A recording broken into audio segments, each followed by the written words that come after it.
Hello అండి. Haemoglobin సమస్యల్ని ముందుగా గుర్తించడం ఎలా? అంటే హిమోగ్లోబిన్ తగ్గుతూ ఉంటే దాన్ని ఎనీమియా అంటూ ఉంటారు. రక్తహీనత అని తెలుగులో అంటూ ఉంటాం. సో, చాలామంది పేషెంట్స్ బాగా హిమోగ్లోబిన్ తగ్గిపోయే టైంకి వస్తూ ఉంటారు. అంటే 4, 3 అయిపోయిన పేషెంట్లు కూడా వస్తూ ఉంటారు కొన్నిసార్లు.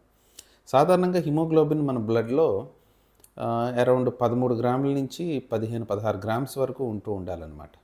ఎప్పుడైతే ఇది 13, 12 కంటే తక్కువకి వస్తూ ఉంటుందో దాన్నే ఎనీమియా అంటూ ఉంటాం.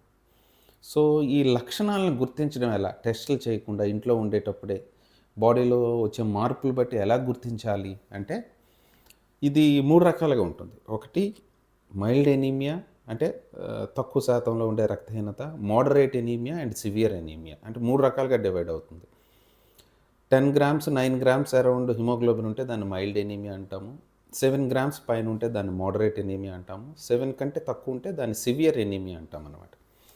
మైల్డ్ ఎనీమియా ఉండే వాళ్ళలో కొద్దిగా మగతగా ఉంటుంది. నీరసం కొద్దిగా కనబడుతూ ఉంటుంది.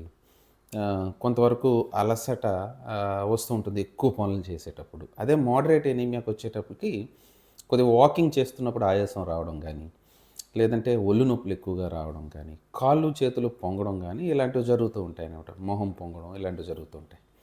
అదే సివియర్ ఎనీమియాకొచ్చేసరికి ఏంటంటే జస్ట్ మన ఇంటి లో మన వాళ్ళ రోజువారీ పనులు అంటే బ్రష్ చేస్తున్నప్పుడు, స్నానం చేస్తున్నప్పుడు ఆయాసం రావడం.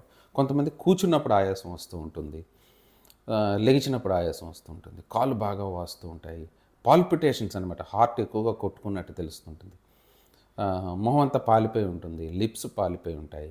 చేతులు అరచేతులు తెల్లగా అయిపోతూ ఉంటాయి.